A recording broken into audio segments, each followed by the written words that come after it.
Trump signs $9 billion spending cuts. What the foreign aid and NPR funding rescission means. Alarm bells ring as $9 billion in funding gets axed. What's at stake for global aid and public broadcasting?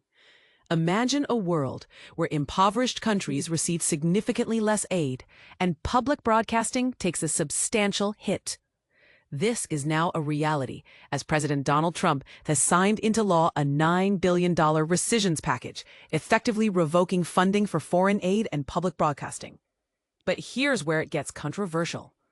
This legislative victory for the Trump administration comes hot on the heels of the president signing a massive tax and domestic policy measure just 2 weeks prior.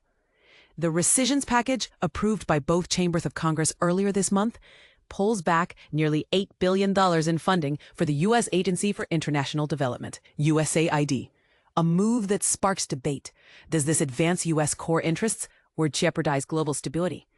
USAID, once an independent agency providing crucial aid to impoverished countries, has faced layoffs and been absorbed into the State Department. The Trump administration's concerns about USAID not advancing U.S. core interests have led to this significant funding cut. But at what cost to global development and U.S. influence? Additionally, over $1 billion has been slashed from the Corporation for Public Broadcasting, CPB, which provides federal funding for NPR and PBS. Will this reshape the public broadcasting landscape? And if so, what are the implications for the American public?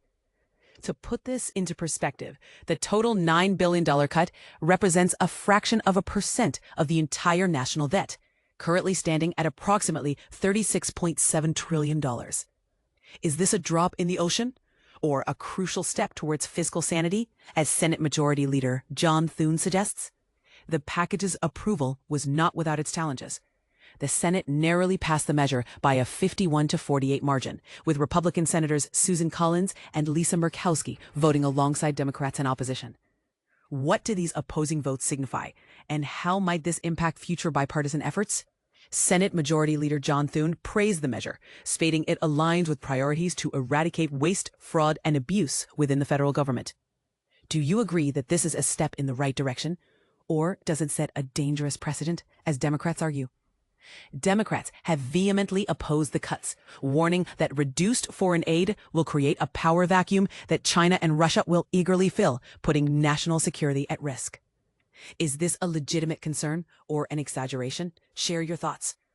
Senate Minority Leader Chuck Schumer emphasized the potential dangers on employing rescissions, suggesting it could jeopardize a host of programs, including healthcare, education, and food assistance. Do you think this is a slippery slope or a necessary measure to curb government spending? Join the discussion. This development marks the first successful rescissions package since 1999.